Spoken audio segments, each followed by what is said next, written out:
good afternoon, and welcome to my YouTube live. Of course, it's coffee time with me, although I'm not drinking coffee today because it's really hot. As you can see from some of the comment already, I have my icy cold Coke Zero ready for me, and a cup of ice instead of my usual hot coffee. So how are you guys? Just before I start, of course, I would like to say hello to everybody first, and just let me fill up my cup first with my icy cold drink. So it is really hot. I can tell you that in the UK at least, we haven't had this sort of length of consistent heat in a while. Usually we have a little bit of a heat wave, kind of like over 30 in a couple of days, 3 days, 4 days maximum, and you kind of like starting to cool down a bit.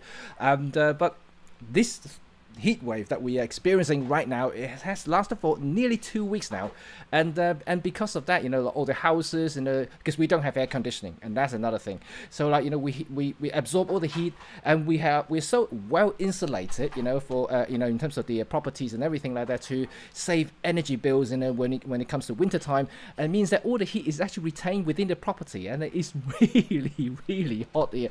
And so I'm so sorry if you hear a little bit of fan noise at the moment, because I have two fans blowing at me at the same time at the moment. One's actually a little one here directly to my head, and another big one here slightly further away, because otherwise you probably won't be able to hear me at all. So let's say some hello to everybody first before I am going to tell you what my setup is today, because it's slightly different.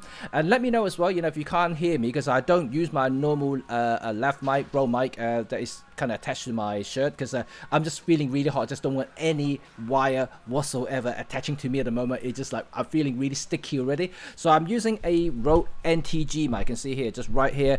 Hopefully you can hear me okay. Let me know. Is everything okay? Can you hear me good?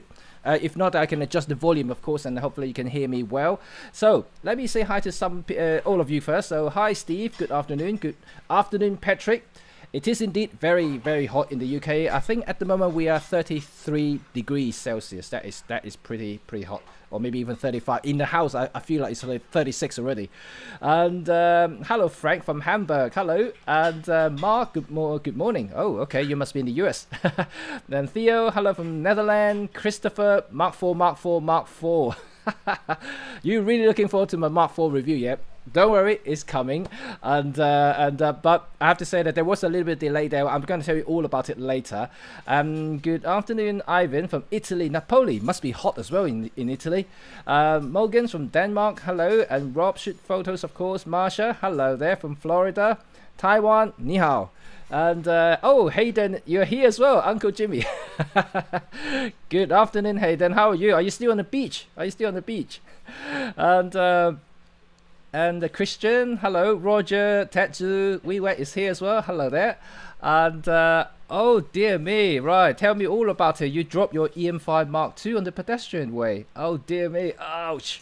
Fortunately, lens hood, bracket, hot shoes like the impact. Okay, well, that's good then. That's good. As long as your camera's still functioning and everything works, that's the most important part. And Hayden, I can see you. You can keep calling me Uncle Jimmy. Hello, Anastas. And Ralph. Oh, Ralph, good afternoon. Yeah, hottest day. Wow, really? Is your hottest day as well in Colorado? That is amazing, right? Like whatever heat wave we're experiencing at the moment. And Peter, hello, good afternoon. And ZYC from Singapore, hello. Really excited about the new 100-400 lens. Yes, I'm super excited. I hope you guys all seen my reviews already. I've done obviously the lens review, then I also did a comparison between the 40 to 150 2.8 Pro. A lot of people ask me why I did that video. I can tell you a little bit more about it in a minute as well. So good morning. Oh, from Emily. Hello, Emily from Canada. Which part of Canada are you from? I lived in Canada for 2 years, yeah, so I know Canada fairly well. So yeah, let me know. And hello, Ivana. And then Netherlands is 32 degrees as well. Oh, Ivana, you're 34. My goodness. In entire Europe, we are experiencing this massive heat wave at the moment. So sounds like that we're all in the same boat, but hopefully some of you guys would have some sort of air conditioning wherever you're staying at the moment, like us. We don't. And then that's why, like, usually you see me wearing a cap or hat of some sort, but even that, I just completely nope, no more thing, nothing. Like, I actually want to take off my shirt, yeah, but unfortunately my physique is not the kind of like a presentation type, yeah, so like I don't have this massive muscles and things that I can kind of like please your eyes. Yeah, so I just don't want you to throw up. That's why I'm wearing a shirt. Okay. Oh, Shaka. Yes. Hello there, John Fellows from Manchester. Okay. Ooh. Wow. Really? Oh, in Florida. I know Florida, and Ralph as well. The Connecticut. Ooh. Hello, Marco. So looks like the whole entire world will experience some sort of like really massive sun and high temperatures, but sounds pretty good if you're on the beach. I did go to the beach last week, and Mr. Hayden Meeks there, because we were there together, and we had some fun there, didn't we, Hayden? Okay, cool. Okay, so let's start up with today's topic, yeah, because some of you might already know, because I've done like a small vlog video about my background and things like that, but that was way back a couple of years ago now. So like just to refresh some of the people's mind, and also if you guys haven't heard about the story, where it came from, how I started photography, how my journey into it, and how I just kind of gave up my 9 to 5 and become a professional photographer, and also my journey into Olympus, and ultimately became an ambassador. So like it's hopefully it becomes a very interesting story for you guys. And but of course you can ask me any question about photography, about Olympus, about just me, anything. So that will be cool, right? Hayden smiling. Paul Summer from Hampshire. Too humid. I don't feel too humid. I just think it's very, very hot. Right. Okay. Let me have a sip of my cold drink first. I think I need a little bit of hydration. But first of all, can you guys hear me okay? Because this is the second time I use the Rode NTG at the moment, because I usually have a lav mic attached to me, which is a lot closer to my mouth, so you can clearly hear my voice a lot better. But now, like I said, I just don't want anything attached to me, and so I'm using a gun mic. But you may hear some wind noise blowing from the fan next to me, and but just please bear with me, and sorry if I kind of like having this intrusive wind noise next to me at the moment. Okay, and Craig, oh hello Craig, hold your hand in the glass of ice water and keep cool. Old trick from the guys who Richard Jones, hello, first week of the year, and my nearly a new Mian 1 Mark II with the 2.8 zoom lenses turned out on Monday. Time to start shooting indeed. And David Lopez, hello Jimmy from Spain, we agree, EM5 Mark III Austria presentation. Ah, you remember that? Hey, yes, of course.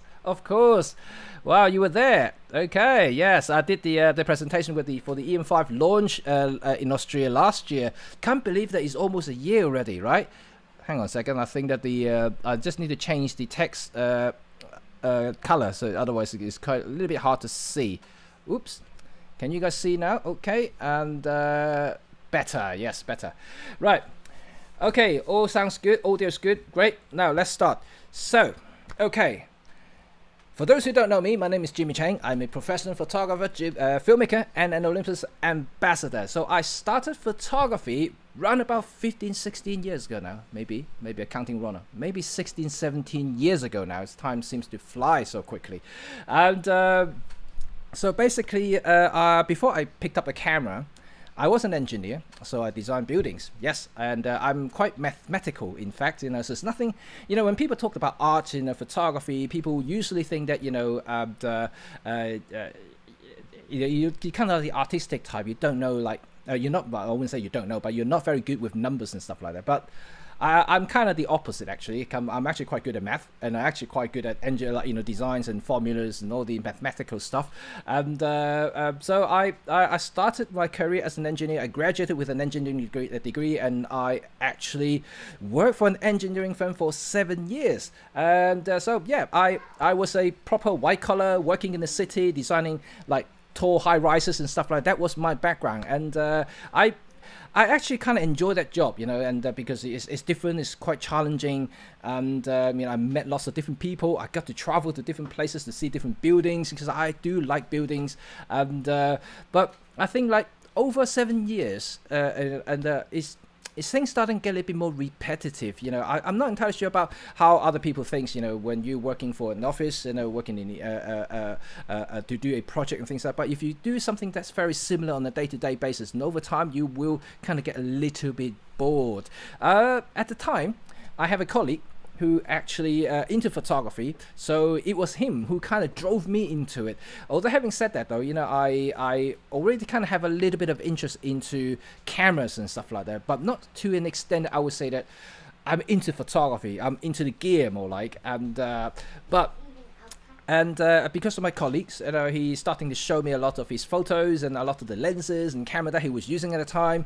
And I kind of got more hooked into it. So I starting to have a camera next to me all the time, even when I was working. But whenever I do a site visit to let's say to at the top of the high rise before it was completely built, because that you get a really nice vantage point, right? So like I took my camera up there every single time and just take some photographs of you can see the overall city of London, so it's actually pretty cool, right? So that was really fun, and the more I shoot, the more I got into it, and then I started to travel more. Of course, once you graduated, at the time you wouldn't have money, but when you started working, you have a little bit saving, and then you started traveling, and then I started to basically taking more and more travel photos, and because of that I started writing blogs as well. So another thing that you guys may not even know, that I was a pretty heavy blogger, and back in the early 2000s, that was before you guys know about blogging, because in the early 2000s, I would say like the end of 1999 towards the 2001, that kind of time, and it was a very kind of early days of internet, I would say, like in terms of bloggings and things like that, but it was a very small community there. That I was starting to write a lot of blogs, posting pictures there. People were following my journey, following my travel especially, so it was kind of a fun thing that I wasn't expecting anything. But after a couple of years of blogging, and I started to pick up a little bit of following, and also a little bit of people actually quite interested into my photography and starting to ask about my stuff and where did you take that photo, how did you take that photo, and that kind of thing. And I guess over time, people know about me and starting to write or quote me on the internet, and you know how Google works, about the algorithm, things like that. And I published a blog about China, and then it was I think it was 3 or 4 parts series of bloggings with lots of photos. Business Insiders in the US and Australia, and then they quite keen on those photos that I took, and they actually contacted me directly and asked me if they can feature me. And I said, well, okay, why not, and so like, that's kind of how everything just exploded since then. So like Business Insider featured my photos, and because like obviously Business Insider is big, a publication online and offline in magazine terms, so people are starting to know my name, and Canon magazines, Nikon magazines, and from all over the world starting to take interest in my photography and starting to ask me things, and starting to look at my portfolio, my websites, and starting to ask me, can I feature that photo, can I do that photo?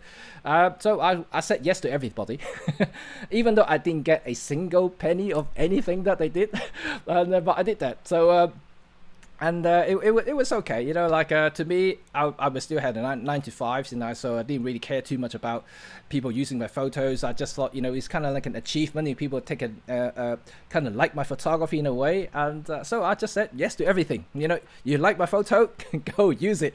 But now I know how valuable they are. If they ask me again, I probably wouldn't say the same thing. But anyway, so that's kind of how I started with all the photography side of it. But now let's move on to my career now, because then the more I got into photography, I starting to kind of fix my eyes into certain things, and like I mentioned, I started with just like looking at gears and into travel photography.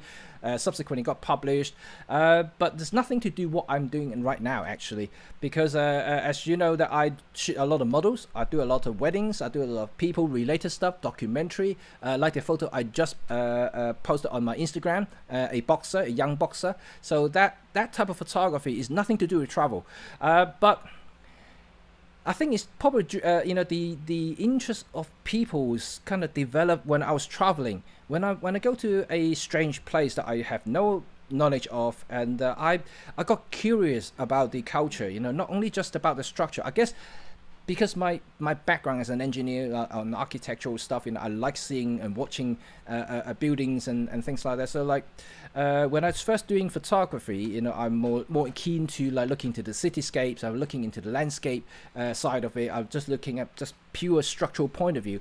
But later on, I started to learn about more people and the culture. Why do they change things, and why do they have influence in certain type of structure? And then I kind of shifted my attention more and more towards the people, and why do they eat certain things? Why do they behave in a certain way? Why do they talk like that? And so that kind of got me interested, got me curious, and got me fascinated about the whole human side of it.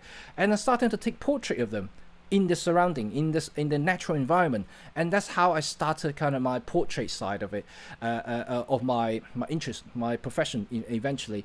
So when I came back, when I do more travel and I starting to shoot more people, and I came back and starting to showcase more people photos, and people again, got quite interested in my portrait work, and then suddenly people just asked me, "Can you do my wedding?" And of course, at the time, I would have say, no, I have no idea about weddings, and don't ask me about wedding. But but your photo looks great. I just want something similar. But I said, no, it's not similar. Like that. These are travel, kind of like environmental portrait. There's nothing like there's no wedding gown there. There's nothing. So like but again, so I thought it was a challenge. It's something that I haven't done before. I took the job, and of course, I wouldn't be able to charge a lot of money because it was my first job, and so I went in there to a wedding, and I just did what I usually do, or what I would think to do if I'm, like, let's say, doing a travel assignment. If I go into a travel and starting document something and shooting people in certain environment and certain backdrops, to highlight the essence of the place and things like that. And somehow I think that sort of genre and that sort of style became more popular, because now they call it the documentary type of photography in weddings. That's how I worked. And people appreciate it, and they thought that my style completely fit into the latest trend. And then again, I guess I got lucky, and then things just snowballed from there. And wedding photography became my profession. And I gave up, and because of that, I gave up 9 to 5, and then I just kind of moved straight into the wedding photography. And now, as of 2 years ago, and I kind of almost shifted away from wedding, even though I still do a little bit of it. I actually have one in 2 weeks' time, and even in this pandemic, right? And but I'm more into the portrait now. So like I'm doing a lot more street portrait, the couple portrait, family portraits, but they're all outdoor and more like storytelling type of photography, not the traditional portrait work that people may associate it with. So it's a very different style once again. But I got more business from it, and I actually earned more money than I would earn for wedding, and that kind of, I was driven towards it probably more on the economical or more financial side incentive, and then to move over to doing this type of portrait work. But overall, I'm really happy, and in photography, I think it gave me the freedom to express myself, and so far I am not bored of it. Not like my 9 to 5 before, and I'm still interested in it. And I'm just really just fascinated, because people are different. Every single individuals are very, very different. They're all beautiful. Everyone is beautiful. I'm not talking about appearance, but inside, that we are all just beautiful people here. So I like to learn more about them. That's why every time when I meet a new client, I usually would spend like 15-20 minutes just talking. I think they kind of quite, and you can see that I can talk, yeah. So like, and they're quite keen to talk to me as well. So we had kind of developed this sort of, I would say, weird friendly relationship. Even though we haven't met before, they were just a new client. But every time I turn up, we just chatted, and by the end of the shoot, we became like kind of friends, like proper friends. They would start WhatsApping me, asking me how am I, how everything is, even though after the shoot, after deliver the photos, they would still contact me. But that's good. That shows that they enjoy me, they enjoy the photo, they enjoy the services that I provided and everything. But I guess that this is what a lot of popular photographers are, if they're doing the people related photography, because ultimately it's a people service, right? You still have to kind of have the chemistry going with the clients, and they will come back eventually. If my clients come back from the US or wherever they are, they always look for me, and if they want another shoot somewhere in London or somewhere in the UK, they will ask me again. So that is good. I mean, I enjoy this human aspect of it. but it's cool, and I really enjoy that aspect of it. Not just about photography, but also building relationship with other human beings in different culture, because all my clients are international. They are from the US, Canada, Brazil, Mexico, Singapore, Taiwan, China, Hong Kong. It's just everywhere in the world. So like, I'm just so good to meet so many friends. Just like what I'm doing right now, I'm meeting all of you guys here, and you're all from different places in the world. It's just fantastic. Like, I just know that if I ever go back to travel again, hopefully when this pandemic is all over, I'm able to travel again. I know I will be able to call on some of you whenever I go to city and say, come out for coffee. Let's have a photo walk. Yeah, would you guys do that? I think I would. And yeah, so we've got a few more people here. Let us say hello for some people first before I starting to babble along. George Bacon, hello there. Burana, good afternoon. And Calvin, Uv, Tate, Randy, hey, that's good. We all have sounds. And Christian said we all have fans on. Yes, I think we do need a lot of fans here. And Camille, hello there. Good afternoon. Sorry, Camille, and also Roman, if you're here as well. I haven't been doing Facebook Live for 3 weeks now, just because I'm still trying to get back into the groove. I still have a lot of backlog at the moment because I took 2.5 weeks off from social, and well, not just social, actually work completely. So I haven't really been able to do a lot of stuff, and now I have a huge backlog now, which I'm trying to clear, and also it's affecting everything, affecting my normal YouTube video productions and other things, but don't worry, things would get back to normal as soon as possible. I guarantee that, and I'll try to work as hard as I can to kind of catch up on everything that I'm doing, or I was doing. James, hello, greeting all from Brunei. Hello there. And Terry Day, good afternoon. Craig, is your early work posted on internet, and where can we view it? Right, okay, Craig, interesting you asked that, because let me just go back up here a little bit and a bit bigger so everybody can read the comment. Right, first of all, I would like to show you all my early works. I still have it in my archive. I could dig them up and maybe I could repost them. And the problem is the blog site that I used to publish all my blogs, including the photos, went busted. It's a collapse. And let me just try to remember the name of that place now. Zoopla? No. To be quite honest, I actually don't remember what the name was now, and it's so many years ago now. It was at least 15, 16 years ago now. Like I mentioned about my career started about 15 years ago, so that's kind of the transition point I was doing from blogging, posting photos, into actually proper working as a photographer. And so that blog site is gone, and what it took away is all my blogs and photos. At the time I didn't even bother downloading all the pages and all the photos and even the words that I was written, and then for those stuff, and it's quite a shame actually, because I wrote a lot of pages, the different different travels I was doing, and all kinds of different things I was mentioning just now. They kind of all vanished, and yeah, just trying to remember that place now. It started with a Z, I think. I just can't remember the name of that site now, but it's gone. It's completely gone now, that site, and it's quite sad though, because that blog site was quite big, and they literally have millions of people using it, and each one of my blogs got so many views because I got a little bit popular within that community there, and all my early works or travel works, I would say. So it's interesting. If you Google it, they may have some cache saved somewhere. I'm not entirely sure, but I'm pretty sure you may be able to find something if you Google Jimmy Cheng, and but I guess most of the stuff that you Google these days will probably be from recent years. I wouldn't say it would go as far as back as 20 years ago, because back then the internet was still a little bit kind of iffy in a way. I wouldn't say iffy, but I would say a little bit premature. And nowadays very different now. You can kind of search everything on the internet, right? Everything's so different. So Ivan, I understand how you feel. I'm an architect and an urban planning researcher. Photography. And let me just go back in a little bit more here. So I'm still happy in this field, but my camera is always with me, so who knows. There you go. I guess you kind of feel how I feel. We kind of work in a similar field, because I met so many architects there, urban planning people, when you're in engineering discipline, you do see other people in the field, right? In the construction field, and they're definitely planning. M&E contractors, architects, and all kinds of people designing or contributing to the overall designs will be there. So I meet lots and lots of people.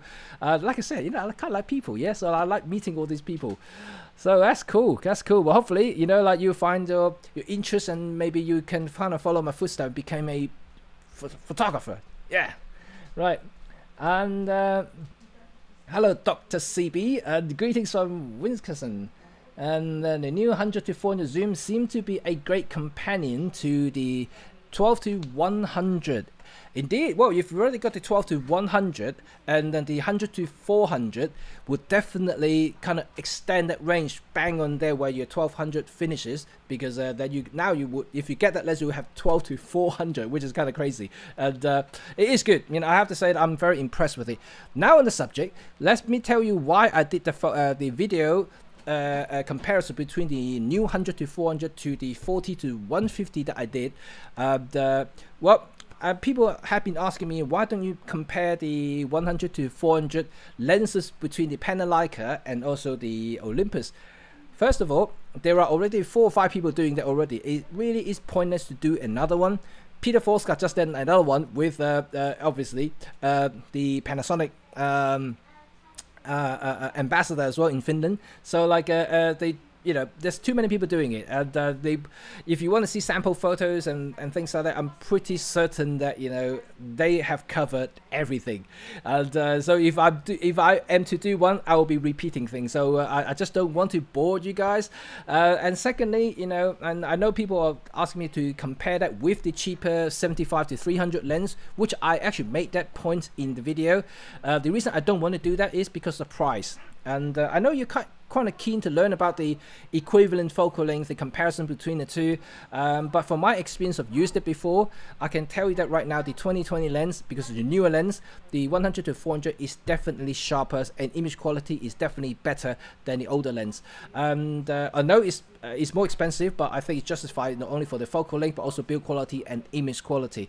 And the reason for not comparing that is purely the price, because in the UK the 100 to 400 is retailed at £1,100, which is exactly the same RRP as the Olympus 40 to 150 2.8 Pro. So I just kind of trying to make the point into that if people are looking into their first telezoom, if they haven't got any at the moment, which one would they have? Which one would they go for, or which one should they go for if they have that sort of budget to spend? And so like I wouldn't say which one is better ultimately, because it really depending on your needs. Yeah, if you don't need the 2.8 large aperture, the consistent aperture, all you want is just to get closer to certain subjects, whether you just want to do bird photography and things like that, or just traveling but you just want a huge range to play with, then the 100 to 400 is definitely a great option there as weather seal, and it has the ability to add teleconverters, which is totally cool. I know the 40 to 150 is good as well, and but obviously that is shorter range. It only goes up to 150. Even if you double up with the 2x converter, you're only getting the 300 millimeters, which is still within the native focal range within the 100 to 400. So once you put on the teleconverters on the 100 to 400, this will become a just monster in terms of zooming and zoom range. But like I mentioned right at the end of the video as well, if you want ultimate quality with that sort of range, you probably have to wait for the ultimate beast, I would call it, the Olympus 150 to 400 f4.5 Pro, and that would be, I would say, the holy grail of Olympus lenses. And but it comes with a price. Obviously, I don't have any information about pricing at the moment, and if I would, I probably would tell you, but I don't have any information whatsoever. But I know that thing is going to be a beast, man. I've seen it, and it's actually not as big as you might think, and because it's not a full frame lens. If it's a full frame lens, this thing would have been 3 times the size, probably 3 times the price as well. But I think overall size is about this big. So it is bigger and longer than the 100 to 400 millimeter lens, but don't forget this is a 4.5 constant aperture with a 1.25 times teleconverters built into the lens. At the flick of a switch, you get 1.25 times straight away. Woohoo! This is something, right? And so I can't wait to not only test that lens, and I genuinely want to own that lens. So I know that I might be crazy. I don't think that this lens will be my daily driver. This is a lens that I won't be able to use on a daily basis, just too long. But I know that I want it more than any other lenses in the world at this moment in time. So like you can kind of see my enthusiasm there, and I know that it's gonna be something worth shouting for or worth waiting for it. And so there'll be something, right? Okay, we had definitely yes. I would like to spend my whole day in Thailand. Oh, okay. Well, who would like to learn my photography? I do run workshop, and but obviously that my workshops are really kind of restricted to UK. I do occasionally go to Hong Kong, and then whenever I go back, I would organize some kind of photo walk in a way, and if I do a photo walk, would you guys join me? I obviously it won't be like a full-on workshop, but I will be able to point you to the right direction, maybe to give you a few tips on doing better photography, compositions, lighting, how you should be when you should be executing, pressing the shutter button there to get a better shot. For instance, see, these are the sort of thing I can actually tell you guys at the time and of the photo walk. So if something that you're keen to, let me know, and I will definitely consider that whenever traveling starting to happen again, but I just don't know when that would be, unfortunately, so we'll just have to wait for that. So Marsha, when you come to South Florida in cooler months for Bedford, we go for Cuban coffee and food. You are so good, thank you. I love Cuban coffee and food. Oh yeah, I'm a foodie. But I have to tell you that during this lockdown, I put on so much weight, and let me kind of shrink down a couple of sizes first, and then I'll be able to go out and do some food thing again. But I will hold your word for it. If I ever come down to South Florida, which is another place I would love to go to, and bird photography, yeah, that would be awesome, right? Ron, hello there, and from Villages, Florida. Ooh, how many of you are from Florida? Quite a few of you, yeah. Can't stay, but wanted to say hi, enjoy the first few minutes, and keep up the great work. Thank you very much. Thank you very much for your support. Yeah, come back and watch the whole thing again, even though that I talk a lot usually in this live session. But I know that you guys like hearing my talk, right? And you can just play in the background, just like a one of those podcasts. Okay, so D Diver, hello there. Greetings from California. How's California? How's the weather down there now? And must be hot as well, because you can see Florida's hot. Everybody's hot now, and yeah. But we are going to have a thunderstorm apparently in a day or so. We are going to get a bit cooler.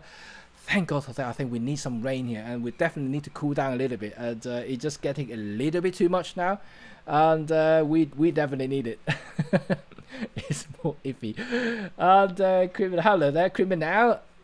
And Mark, I have the 12 to 200. I picked up the TC20 and pre-ordered the 100 to 400. Can't wait to learn the bees. Ooh, you have the 12 to 200.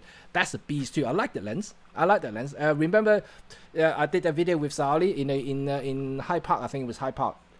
That was really good. Right. Okay. And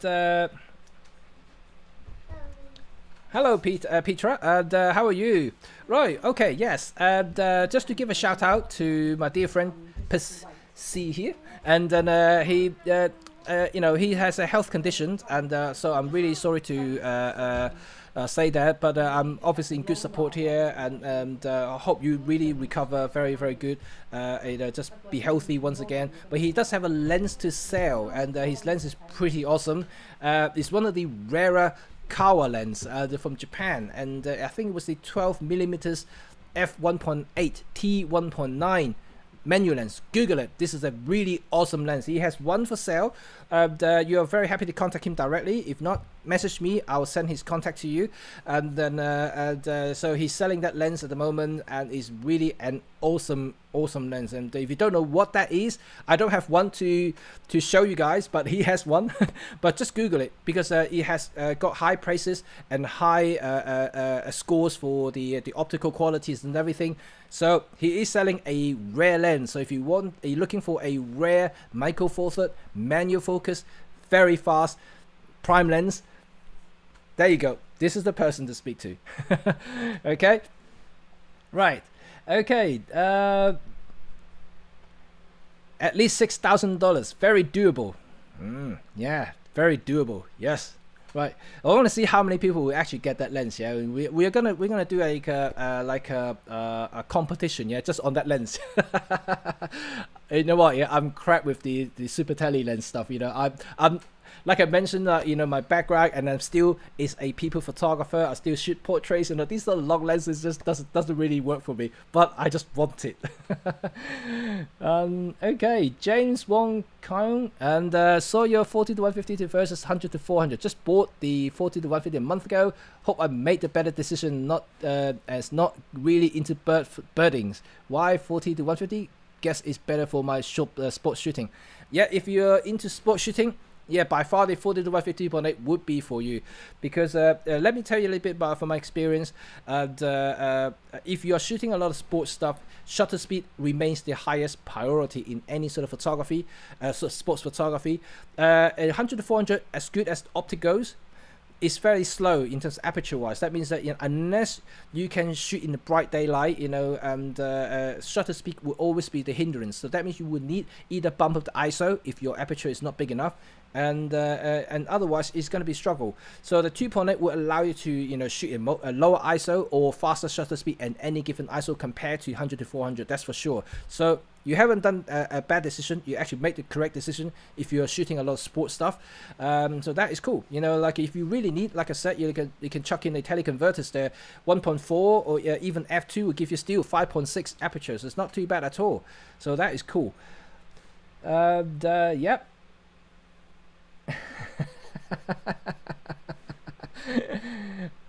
So I'm rather not posting some of these photos, these comments up. I guess you guys are already reading each other's already. So Dave Whitehouse, good morning from the center of the known universe. Good afternoon. Good afternoon. Dennis, hello there. And do you do online workshop? Are you interested? And I actually talking to Tracy the other day that we may be doing some online workshops that will be published within our revamped Red 35 website, which is still ongoing. Unfortunately, this pandemic is really taking a toll on us, and so she's revamping the site as we speak, and hopefully it will come along. And but if you're really supportive and you're really interested, let me know, and you can also PM me, and I can do something with you and about teaching you a few things in photography. Yes, I do run all kinds of workshops physically in the UK as well, and if you're somehow in the UK will be good, but if not, and of course online will be the only options. And yes, we are planning it, and hopefully that will be launched very very soon, and hopefully you'll be able to participate. So that will be really good. So yeah, what sort of thing you are shooting anyway? And I'll be keen to learn a little bit more about, because obviously there are different type of photography, but you're looking at portrait works generically, or something like a wedding engagement, and that kind of thing, that I could definitely give you a lot of insights, because that's my background. That's what I spent my last 15 to 18 years doing, just that, documentary portrait works, and that's all cool. You can see my Instagram, you can see my link here, my Instagram. I just posted a couple of photos on the some of the portrait work that I did before. Instagram, I don't usually use a lot of Instagram stuff, to be quite frank. It's not really my thing, but I'm active there, and you can see my work there. And although it's not my portfolio, I wouldn't say that about that's my portfolio. It's more kind of my social stuff, to kind of show my face, saying that I'm still alive. But I did post the boxer photo just now, and that particular photo won a few local awards, and it was nominated internationally for Best Portrait Award. And so that is a very cool portrait that I did. I still like that photo a lot, and so that kind of thing that I do quite consistently. So this is something that I could also tell you a little bit more about, and I also do a lot of photo critiques as well, so I can tell people which area they should be improving on. If you have a photograph that you want me to comment, and if you don't mind taking criticism, you know, I think it's always good for learning photography, learners and also beginner photographers to actually take criticism about their photos, so they know which area they can improve on and ultimately become a better photographer. And I think this is to me, the only way to improve, because my photography got criticized a lot during my early days, but it also pointed me to the right direction as well. So that's all good, I think, and it's all about learning. Ooh, hello there, Rob from Orlando, Florida. Yes, another hot place. And doing German speaking workshop in Hong Kong, and maybe we can do some bilingual workshop together. Yeah, why not? Yes, although that I speak one word in German, guten Tag. I did spend 2 years learning German, but I just cannot speak it, and I find that the I can't roll my tongue effectively when I speak German, and but that's just me, and I like the tone of German, to be quite honest, and I did try to learn it, but I just find it extremely difficult. But yes, let's do a bilingual workshop together. How's that? That will be really, really awesome. Yeah, next time in Hong Kong, guarantee that. So another Orlando, hello. Wow, so many from Orlando. That's cool. Any news on the fast primes? Hint, right? I do have one here that I can show you.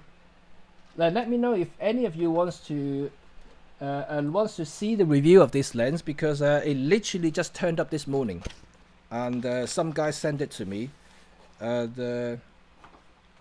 It's a brand new prime lens, right? Look, I haven't even opened it yet. It's still in wrapping, and so you are one of the first guys in the world to see this.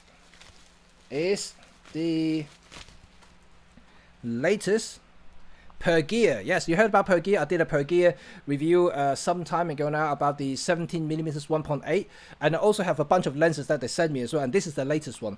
This is the, there you go, this is the what's the focal length, 7.5mm f2.8 fisheye lens. Look at that. It's micro four third native mount, so you can mount it straight onto your OMD cameras, PanF cameras, EPL cameras, GX series, GXG, whatever, in Panasonic. So it's a micro four third lens. It's awesome, fully metal. It's actually quite hefty, and it's cheap. So I don't know how it performs yet, because I literally just opened it right in front of you.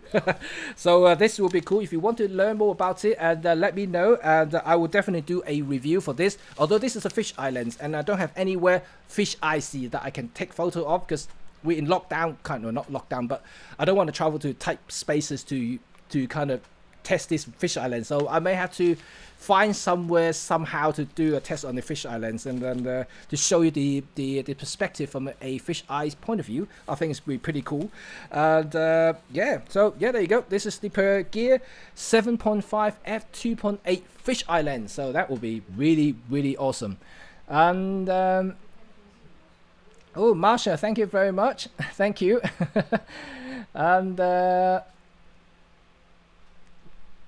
Andrea, hello. Just tuned in from Sweden. Would love a photo walk. Yeah, who doesn't want a photo walk? I've been dying to go out for a photo walk with some of you guys, wherever you are. If you're in London, of course, I'm based in London, so like a photo walk in London will probably be my first stop, if I do a photo walk, and just because of travel restrictions still in place at the moment, and it's just virtually impossible to travel with quarantine stuff, I can only take so much time off, if you kind of factor in all the quarantine times, like 14 days here, 7 days there, and come back, you have to do another 14 days here.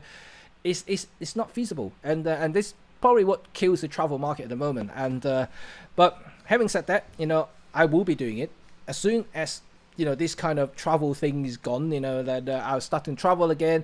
I will meet all of you guys from different places, different parts of the world, and we do photo walks together. Yeah, let's do like a world tour photo walk, and that will be really, really good. We all come up with lenses, we could shoot all kinds of things, and have a nice coffee. Yes, that would be awesome. Okay. There you go. We were already Googled the lens, I guess. That's Kawa. Yes, the f12 millimeters f2 1.8 t1.9. This is a really great lens. Yeah. Roman, hello. How are you? And good to see you back here. And I know you asked me about when my Facebook Live is coming live. Facebook Live coming live again. Yes, I'm still trying to kind of get back to it. So I will see if I can restart it next week. If not, will be the following week. Just because I had just so much backlog at the moment, I need to clear. I literally just finished 2 jobs, and I still got about 4 or 5 kind of in the pipelines I need to finish before next week. So it's going to be a challenge for me to continue the morning Facebook Live sessions, just because I just need that couple of hours as well, you know, because I need to squeeze in all my hours now to finish off whatever I need to finish. And but hopefully things will kind of go back to the normal routine, that I'll be able to do live, do my normal YouTube videos again, and all kinds of filming.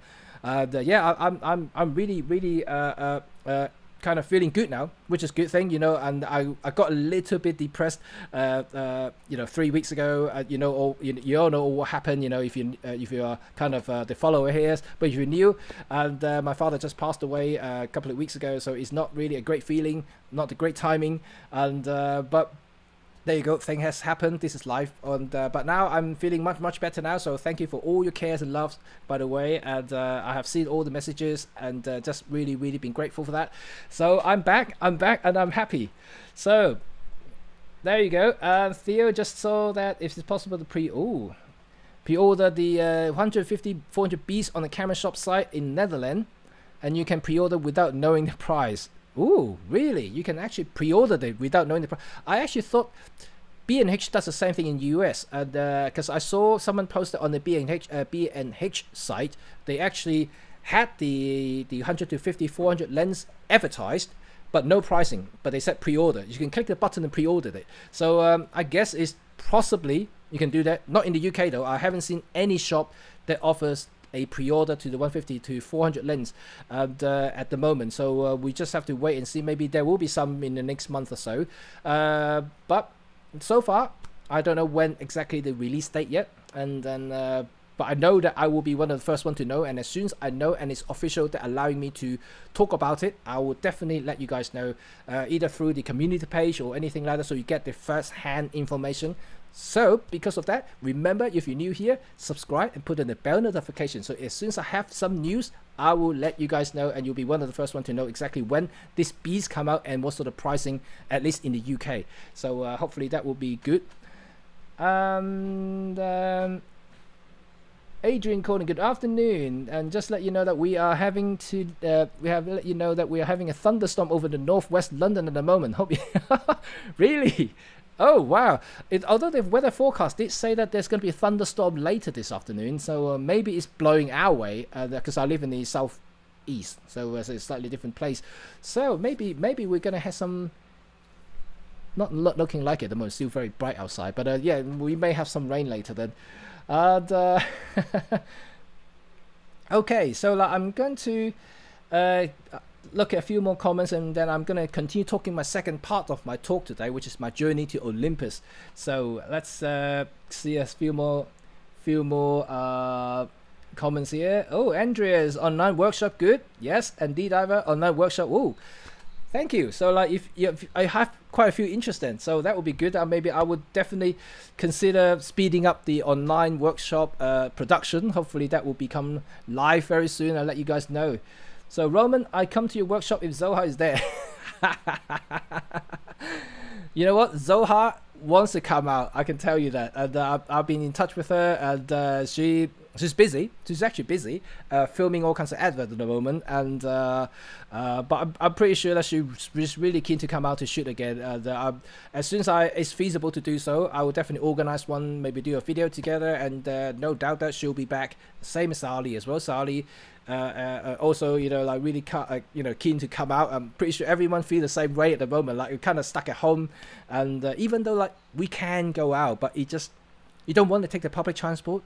That's the start, and then you don't want to kind of go to any crowded places. It just, I don't know, the overall atmosphere is just not the same at the moment. And even though the government say like just things are getting back to normal, you can do this, you can do that, but nobody is really doing it. And oh well, anyway, so okay, let's continue my second part now. And sorry, I'm just reading some messages here. Right, real-time unboxing. Yes I did. Okay, right. Camille said, I will hope to show up in London when this madness is over. I came back to Denmark from Poland. Too much stress. Right, okay. Brad, hello, good afternoon, Brad. Well, welcome back. Sounding good. We'll return to daily whenever you have time. Yes, thank you very much. I can't wait because there are a lot of stuff that I would like to continue doing, like my Tech Tuesday. I've got a lot of techie stuff that I hear. In fact, I've got more gadgets that bits people are sending me, and so I can't wait to show all those tech stuff. In fact, I'm actually considering doing the same thing for Red 35 as well. Might introduce Tech Tuesday, which is a totally different series of videos that I will be showing you. I would say gears and accessories that will complement your photography and filmmaking stuff. So the Sunday usually will be obviously the lens and the camera reviews, and then Wednesday will be my live, and then Tuesday, hopefully, if the new series coming, it will be about techie stuff. That whether it's going to be bags, accessories, and things that will help you, in your daily photography work and filmmaking work. So yeah, that would be cool. I think that would be something that I may be doing. That would be cool. Right. Okay. Without further ado, let's start with my second part. Before I do that, I need to hydrate myself a little bit. Right. The problem with become to this than the podcast or radio is, on radio you can play music while you just have a break, have a drink, and podcast you can unless it's live, if it's pre-recorded, you can kind of edit it. But doing a live YouTube view here, I mean, I have to stop for a drink. It's really weird. Okay, so now my journey to Olympus now. So what I didn't mention earlier about my career as a photographer was just Andy just popped up. Hello, Andy. And can you, okay, just before I continue then, hi, can you use the EM1 Mark III while charging? Yes, you can. You can actually use it and charging at the same time. I've done it. It's okay. Right, cool stuff. Oh, sorry, Marsha, sorry to see that. I'm so sorry to hear that. So obviously my love to you and your family. Yeah, it's horrible. I actually have a few friends also passed away because of the COVID-19, and 2 or 3 months ago now. It's shocking, isn't it? This is really a shocking time, not only for businesses, for jobs or anything else, but just health in general. Just really something that that it just really makes people, I would say, more aware of how precious human life is, or how fragile it is as well at the same time. And but anyway, let's go back to my talk now. And so throw me out a little bit. Sorry about that. When I saw that comment, I had to respond though, isn't it? So okay, so my journey to Olympus. So one thing I didn't mention when over the early part of my career was that I was using Canon. So I've always been a Canon guy, and I have used Canon film cameras when I first started, when I was working. And 9 to 5 as an engineer. The first few cameras I had was a film Canon SLRs. So then I kind of continue with the Canon stuff just because I have the lenses already, and I'm used to the ergonomics. I'm just used to it in general. So I switched to Canon digital in 2005. That's when their first 5D came out. So I didn't even bother buying the APS-C cameras that they had before 2005. So I just jumped straight onto the full frame, which is the 5D, the very first one. And then I have been using the 5D series ever since. So I had the 5D Mark 1, then Mark 2, then Mark 3. So you can see that when people always told me that oh, you must be a Olympus fanboy all along, historically, like you've been using their stuff, blah blah blah blah blah, that's why you talk so good about Olympus. And I always say that, well, if you don't know about me, trying to Google me, I was a Canon pro. I was in their profile. I was in the magazine. I was a Canon guy for so many years. So I know what full frame is. So just don't try to say that, I don't know anything about other formats, And so I know everything about full frame. I know about medium format because I've used that before as well. So that's kind of my background. I've been using this stuff for so many years, and don't get me wrong. Like I said so many times, once again, there is no bad systems out there. I like competitions. I like seeing different brands innovating and doing all kinds of things there. That's how you drive technology, that drive everything forward. And but Canon, and I still like them. I still like the color science of it. But to me, in an advancing age as a photographer, not that I'm old, but then at an advancing age, they're losing a bit of fitness here, gaining weight here, and so I'm not as fit as I once was. So like trying to hold two pro bodies with a bunch of like pro optics to a wedding shoot or to just a commercial shoot is a torture. And I'm telling you, like it really is something that I cannot bear anymore. And I know that many of you say that oh, you can now buy the mirrorless Canons now. You can have the R. Look at the latest R5 and R6. They are brilliant cameras. Don't get me wrong. They are really, really good. But maybe the body is smaller, but the lenses are still huge. Like they are even bigger than the old ones. Some of them, at least. And but that's what I can't get past. Like the reason I kind of starting to look outside of Canon was because at the time it was 2015, end of 2015, kind of early past 2016. I was getting really so tired of carrying big system like heavy bags and everything like that. At the time also, that's when Fuji and Panasonic, Olympus, and Samsung as well. They have mirrorless camera coming out, and then they are getting more popular, getting more tractions. In the photography world. I got curious. I thought, and when I look at some of the systems, just wow, they are definitely smaller compared to my Canon stuff. Even though I know their crop sensor, I know their APS-C, Micro Four Third, and but I just looked at the overall size of everything. It's just like wow, if I can have that system, if I can work with that system, that would save my back and my shoulder. I'm not joking. They are just so small. And so I got really curious. And so actually, before I jump into that, I gave you one story, and that's a true story, right? Okay. And that was, let me think about now. That was at least 2012. 2012, I think. When I went back to Hong Kong that year, and my dad lived in Hong Kong, before he passed away. So that's why I kind of constantly going back every year or two. And so every time I go back, I as a photographer, as a gearhead, I would pop to Mong Kok area. I would just go to some of these camera shops. I just look at the cameras, and because some of them will have the latest stuff, and like even faster than Europe. So I looked at the shelf and I saw the Micro Four Third. That was the very first one. It was the G1. I think it was G1. And because I think G1 launched their first Micro Four Third camera before Olympus. So I just saw the kit, the G1 with a couple of kit lenses on the shelves.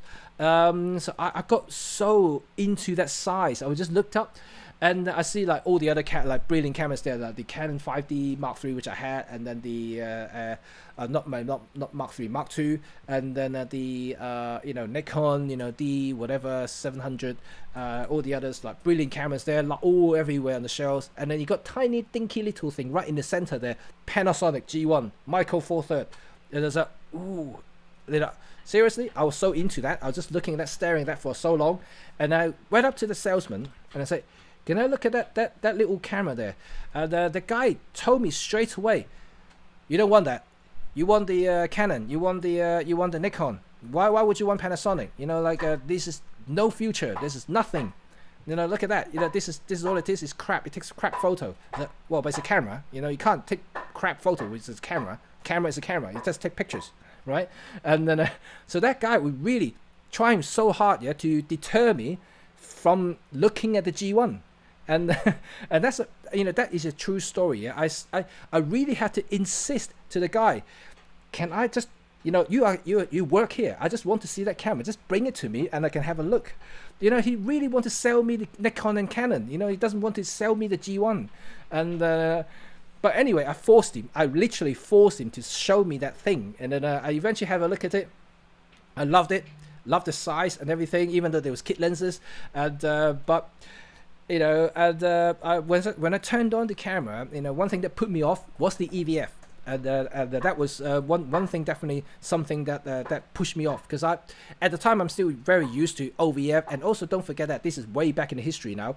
The early days of EVF were very laggy, very low resolutions, and the autofocus just not as great.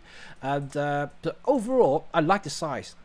That's always never left my mind. I just remember how small the Micro Four Thirds system was, so I kind of swept that away. Never looked at it again until 2015, like I mentioned just now, earlier, 2015, 2016, when I started to look into mirrorless again. And of course, apart from Fuji, I was looking into Panasonic once again, and also Olympus. But I guess it was kind of the right timing, I guess. And I was writing a lot of reviews for some online publications, and one of the guys who worked for the magazines and contacted me, Olympus is looking for a couple of professional photographers to test out the latest OMD EM1 Mark II, and would you be interested? I know you used a Micro Four Thirds camera, which I had. I had the EM5, and so yeah, I do use the Micro Four Thirds. So yeah, you seems to be the perfect profile. Would you like to test it? So yeah, okay. So that was pre-announced product at the time, and so I can talk about it now. Of course, it's so many years ago now. And so I tested the EM1 Mark II, and I was hooked into it. And I'm not joking, yeah. And that's coming from a guy using full frame for 15 years. And but I guess it's just amazing just how much has changed since the very first time I looked into the G1 that many years ago. The EVF has vastly improved. The autofocus was mind-blowingly quick compared to the first generations of mirrorless camera. Is Juice Cast Slot even better than my Canon at the time, and then the focusing speed was actually on par, with the thing, and has better focusing actually, because it covers more area compared to my Canon, because my Canon has only limited number of focusing points there. So yeah, it kind of changed it, how I see Micro Four Thirds. But even that, at that point, it didn't convince me. Even I tested, I was impressed, but I wouldn't say that it was my system at the time. So what happened was, when I came back to London, and I was given a business card from Olympus at the time, and I contacted them. So can I borrow the kit again, just to test it out? I just want to take it to a wedding. If I can do a wedding with a Micro Four Thirds system with the EM1, maybe it is a system for me. So they loaned the entire kit with me, with 2 or 3 lenses and body, speed lights, and everything, the whole kit in a backpack. So I had the whole thing and with me for 3 months. Yeah, 3 months I had the whole thing, and I used it for a few weddings, like alongside with my Canon, because obviously I wouldn't want to completely relying on the Olympus just yet, because I'm not familiar with it, using it professionally. So I was using my Canon and my Olympus at the same time. So I was doing pictures, looking side by side a lot, and not like deliberately doing a side by side comparison, just because I will be using different body and different time. And but just by looking at it, I just thought they actually come across to me very similar in many ways. First of all, color science is good. I love the Olympus color science, and then the optics are actually pretty good. It's as good as any pro lenses on the market, if not better, because I like the organic look of it. And then ultimately ergonomic, and especially the weight. Once again, the weight, because I've been like holding the this heavy Canon system for like so many weddings and so many different shoots now for every single day. Yeah, when you're having the Micro Four Thirds on your shoulder, it feels like a baby. There's a tiny little thing that dangling around my shoulder, compared to my Canon at the time, which is like a giant I don't know what the description now, and monkey, just hanging around your shoulder. So it's totally two different sizes and two different weights. But I so much prefer the Olympus, and so overall, after that 3 months, I was convinced that the Micro Four Thirds was for me, and I made the decision to switch. That was not selling from the Olympus side. I'm not selling it to you. It's just coming from my own experience, and it's something that I always said to you guys that you don't have to trust me on my reviews. You don't have to trust me on anything. The best way to do something, to actually learn about a system, is to try it out. Go to a local camera store, use it.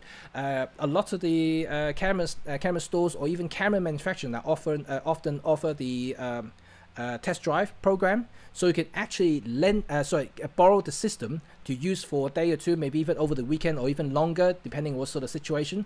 Then you can judge it by yourself and see whether the system is for you. It's not so much about switching because of brand loyalty or anything like that. For me, it was a lot to do with work and a lot to do with my own requirements.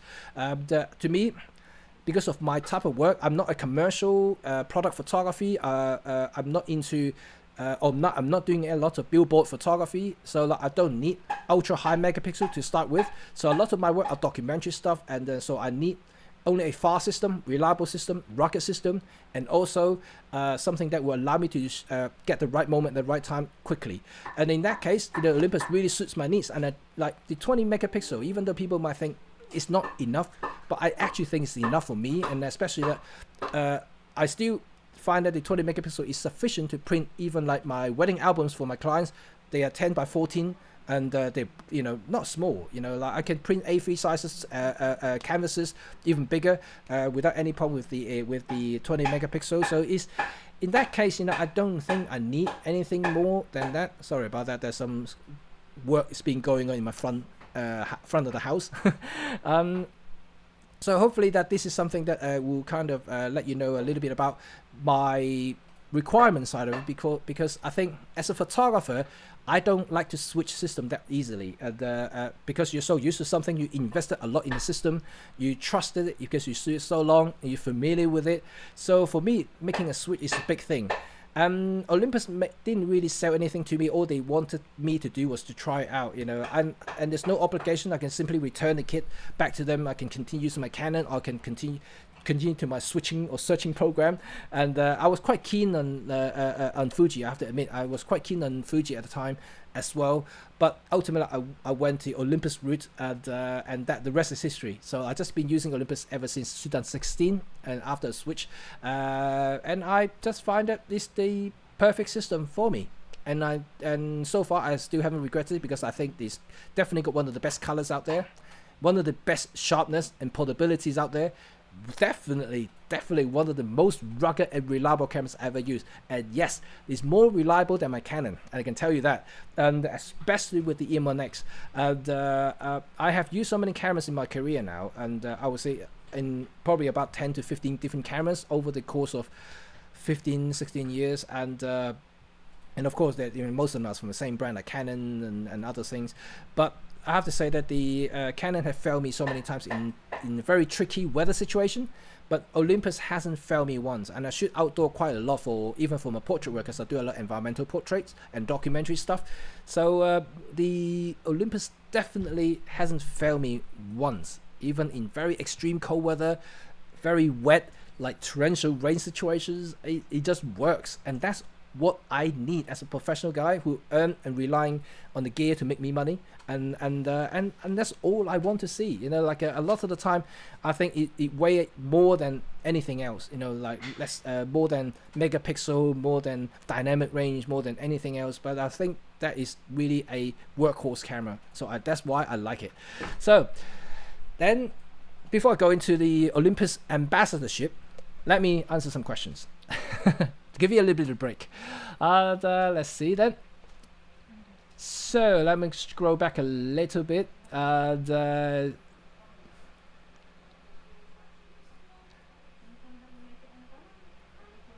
So some of you talk about 17 millimeters and 1.2. Ooh, I don't know what you guys talk about. Sorry about that. So Wiki, hello. Just bought an old analog Pen F. Oh, which one did you get? I want to see that picture. Can you say what objectives are right for this, or which adapter for new Michael Four Third? I am not entirely sure what you want to say here. I like the Pen F, analog Pen F. That's the old half frame film camera. That's brilliant stuff. But then the second question is, can you say what objectives are right for this?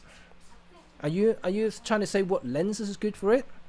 If it is, I think the 40mm 1.4 is really good, small, light, really brilliant lens, and also big aperture. And so because in film cameras, big aperture plays a big part, because film is a lot slower compared to digital. You know, you can bump up the ISO 6400 these days without any problem, but you know, film, you're kind of stuck really. So like having a bigger aperture will give you that flexibility in shooting different time.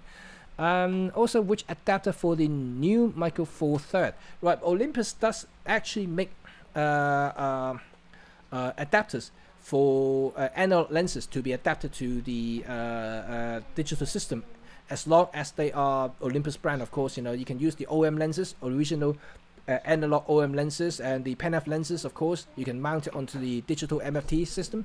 If not, you can Google it around. I'm pretty sure you can find plenty on Amazon and things like that. You know, there are so many cheap adapters now. They're all very, very good adapters that you can't really go wrong, because there's a manual adapters there, literally just a steel spacer to make up the flange distance between the back element of the lens to the focal plane of the actual film or negative or the digital sensors. So that's all it is. So you can find them really cheap and very effective. And to be quite honest, anything would work.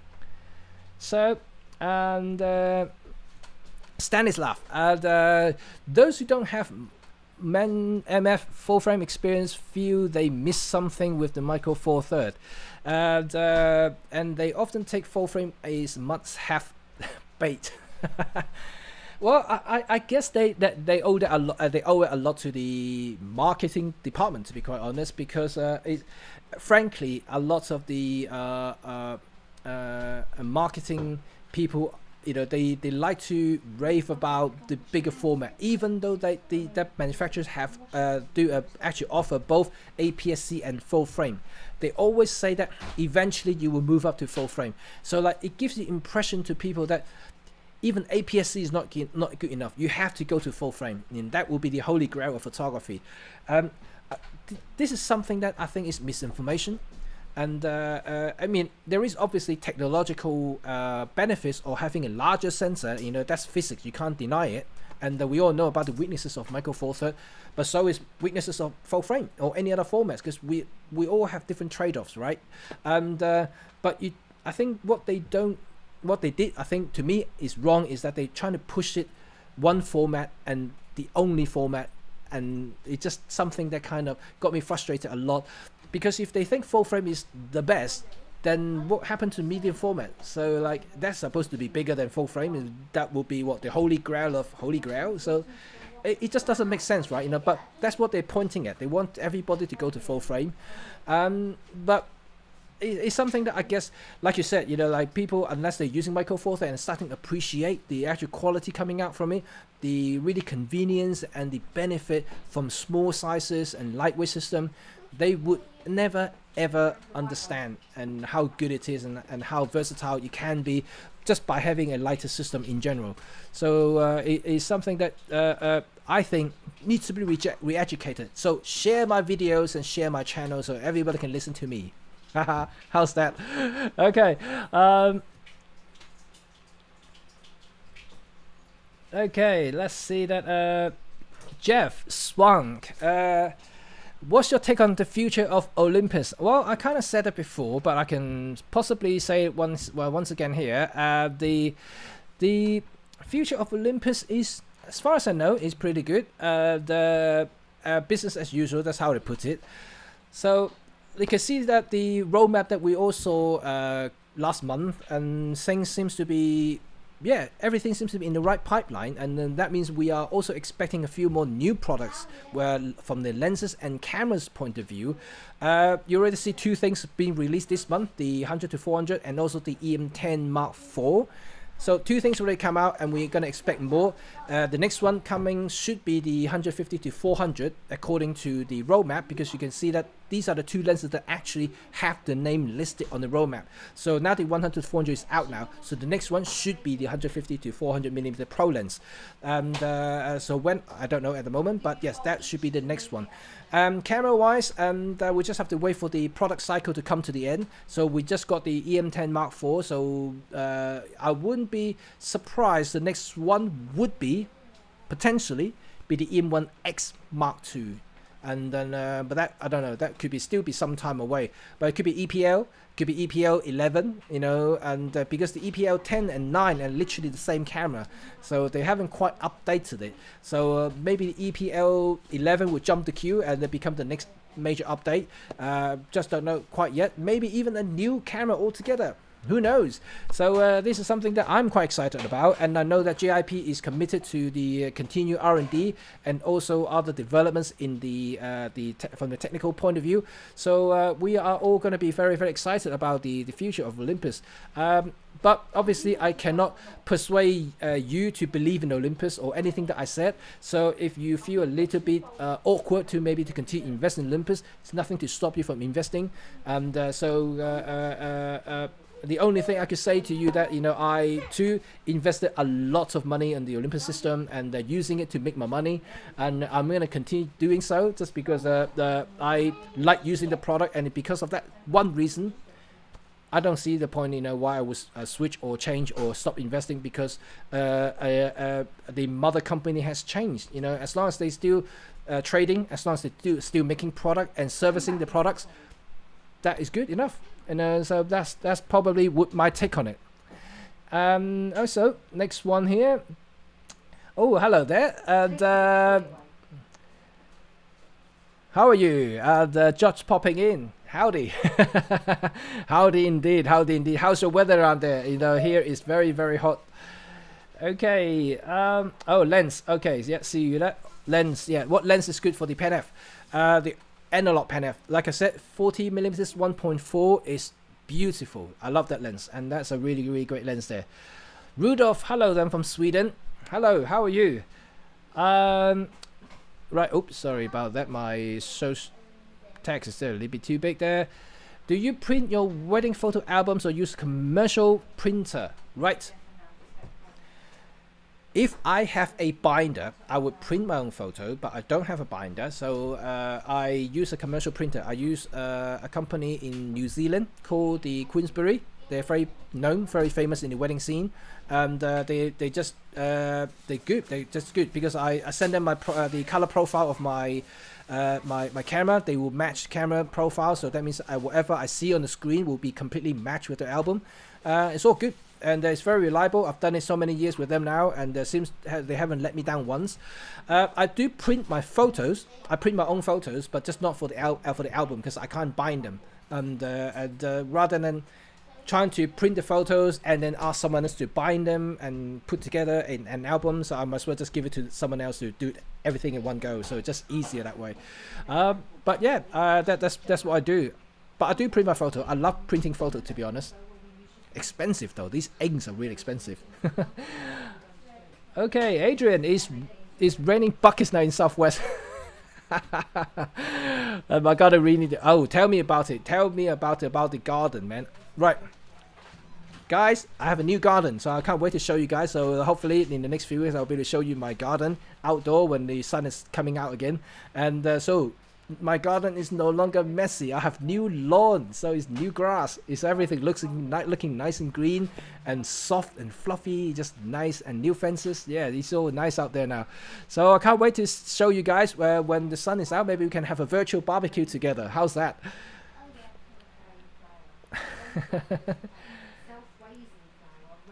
Right. Oh, good afternoon, Sam Cheng. Hello there. Burana is saying the Pen F Mark II. Everyone's still waiting for Pen F Mark II. I guess I am too.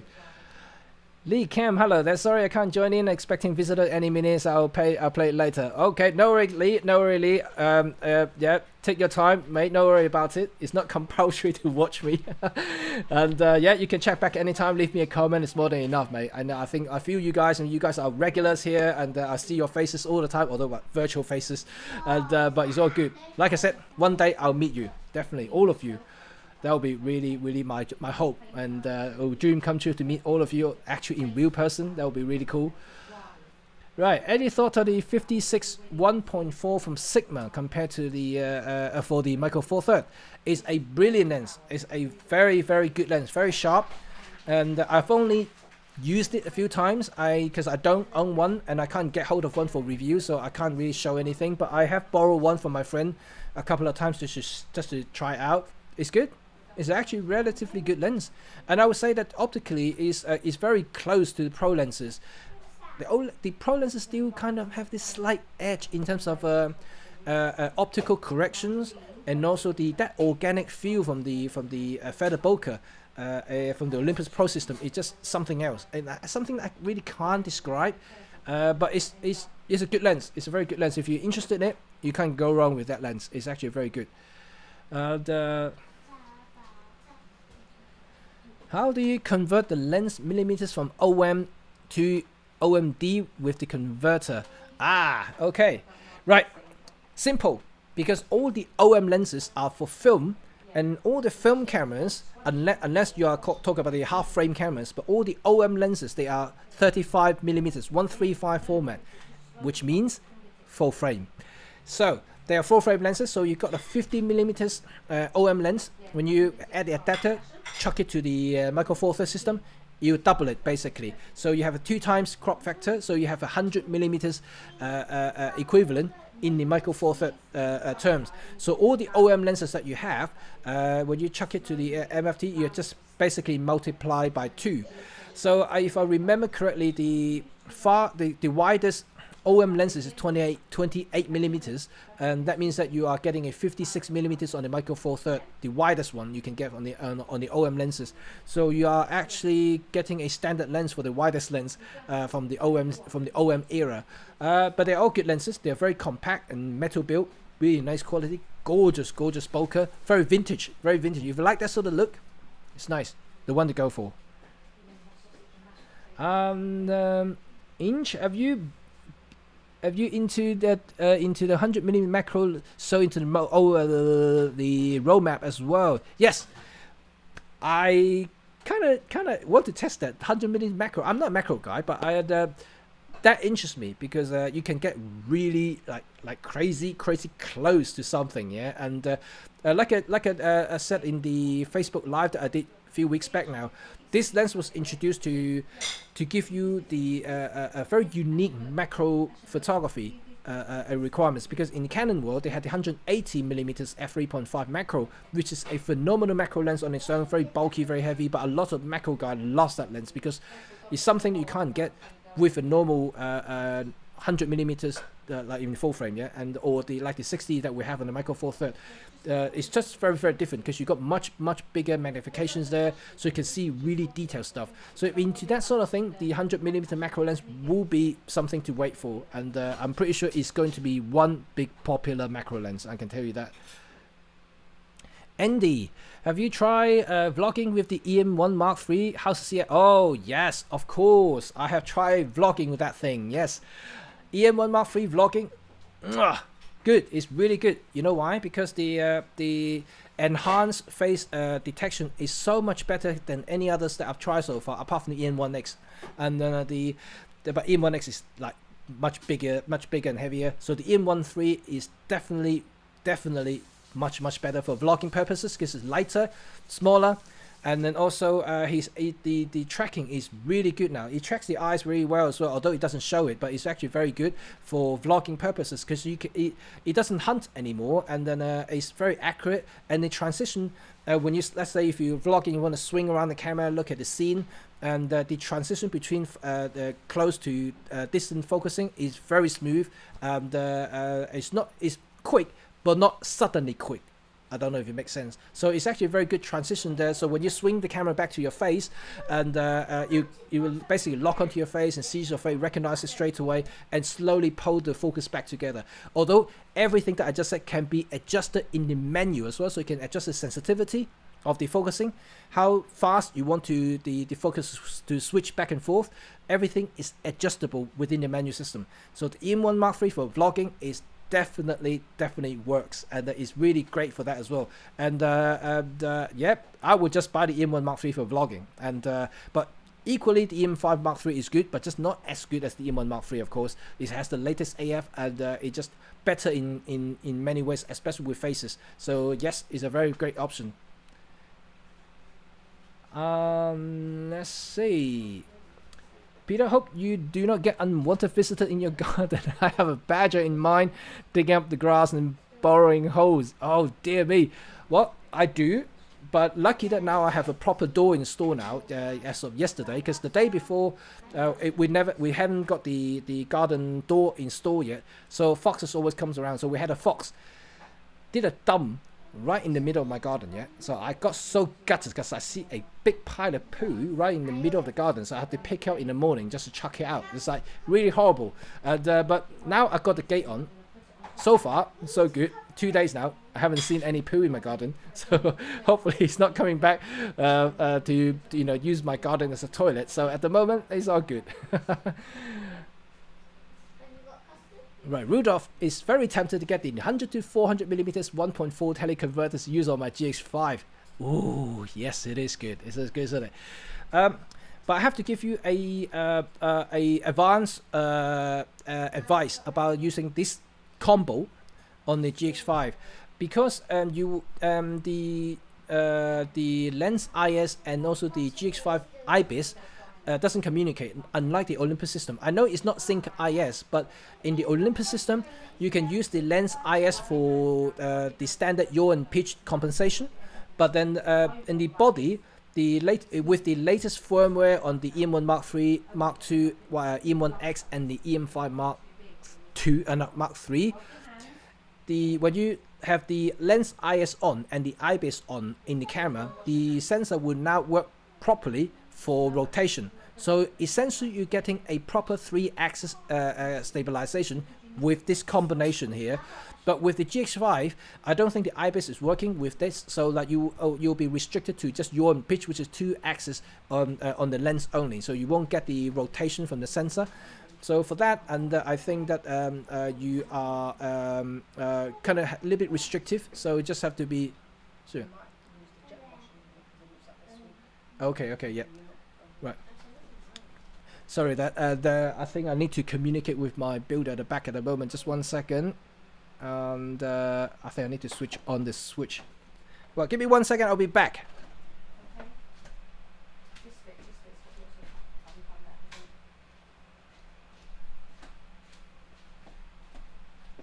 Okay, yeah, I switched it on.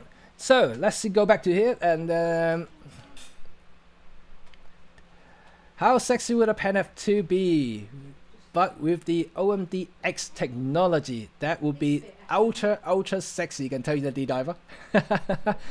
Josh Bacon, for those who insist on full frame cameras, why stop at full frame cameras? They're even bigger formats and presumably they're even better, heavier, more expensive. Absolutely right, man. Look at Hasselblad, right? You know, they are 30 grand cameras. Yeah, go for that one. I think they'll be really happy to spend 30 grand just on the body without the lenses. And Roman, EP1 for 10 years now, and Pen F 1 year and had the same amount of shot in both, and so much more fun to use Pen F. I guess Pen F will be even more fun to shoot. I love the Pen F. Look at this, man. Look at this beast here. Isn't this the sexiest cameras on earth? Look at that. Especially with one of my favorite street lens, the 12mm f2 prime and the square hood. It just completes the look of this beast. It just nice here.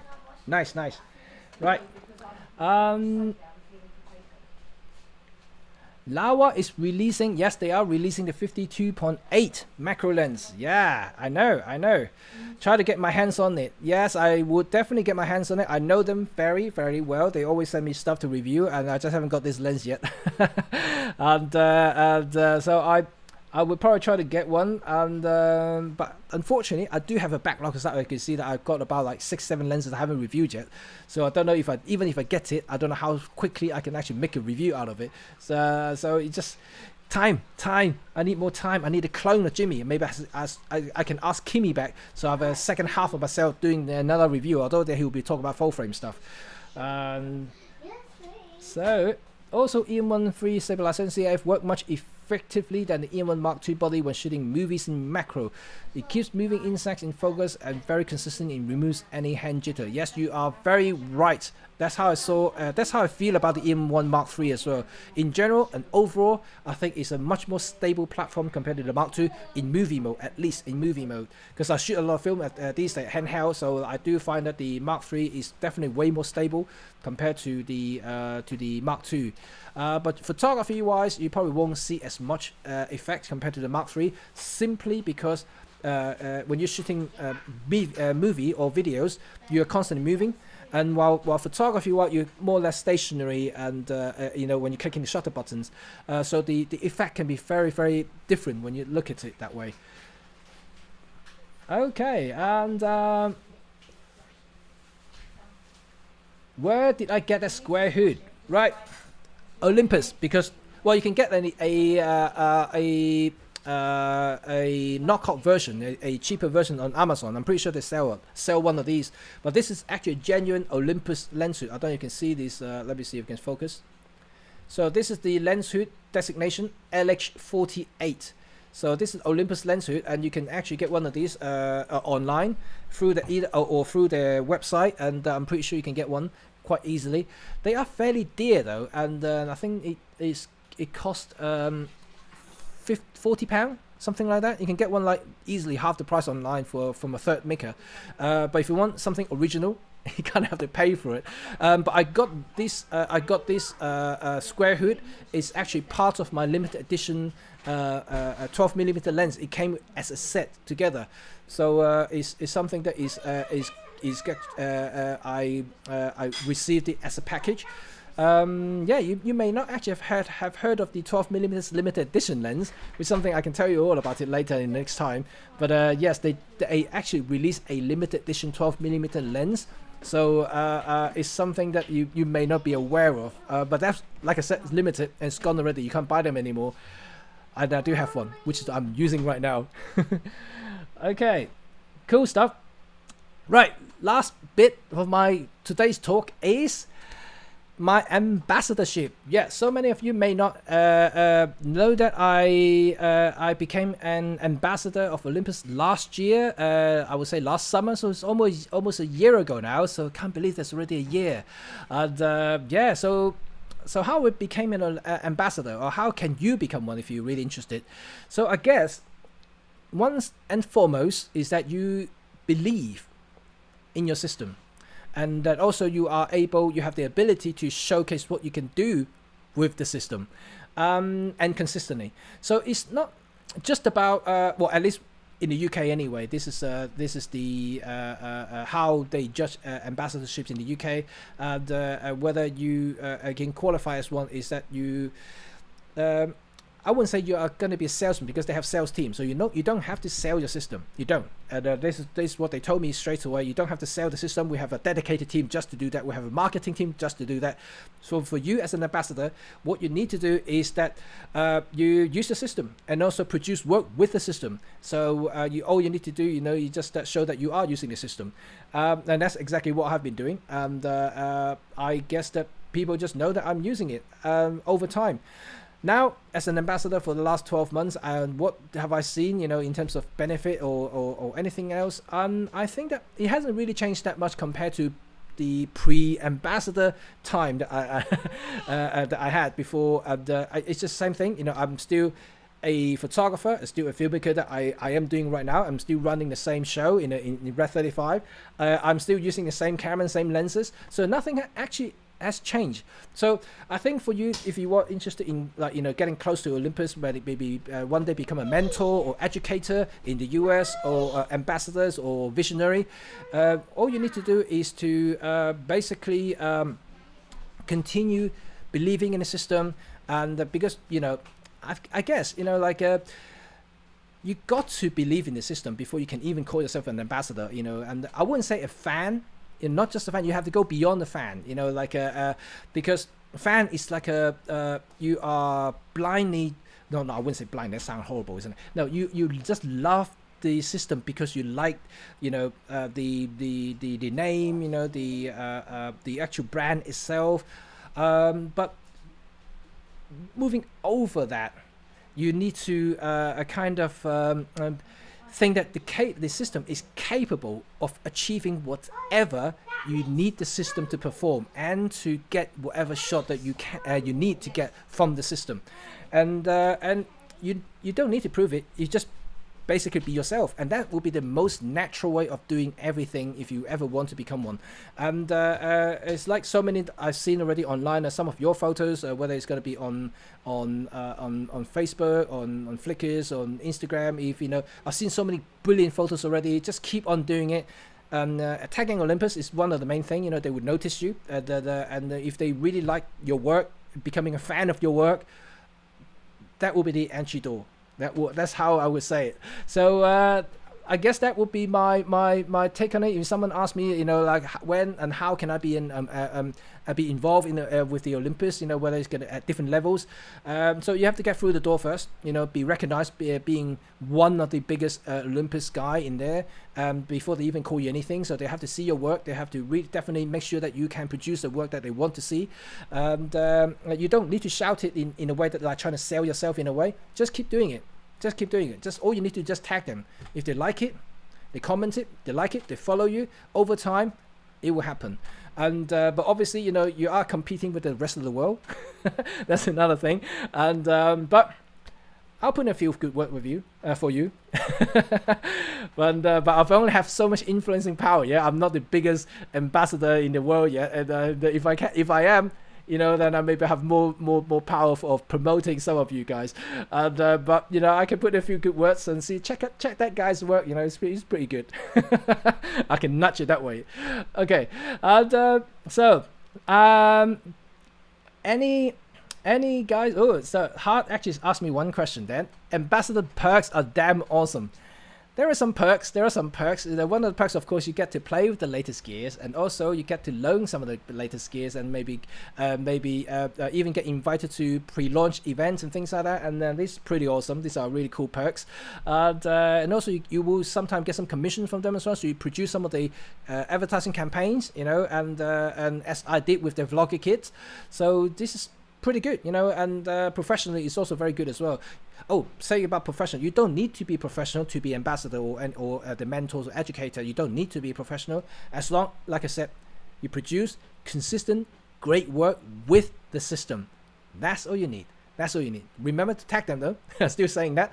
Okay, and so that's it, folks. And I guess hopefully that will give me some insight about my journey into Olympus, and also like my background as a photographer, or know a little bit more about me, you know, my background as an engineer, for instance. Not many of you know that I'm an engineer before, designing buildings and stuff. And also good to hear that all of you are supporting my online workshop if I ever going to release one. So everything is going to be great stuff. One last thing, and someone's asked me about Cantonese. Well, if you want me to do a Cantonese version of the thing, follow my personal channel. I'm gonna do some Cantonese stuff there. But anyway, so thank you for joining me really, and hearing about my journey and everything, all my history stuff.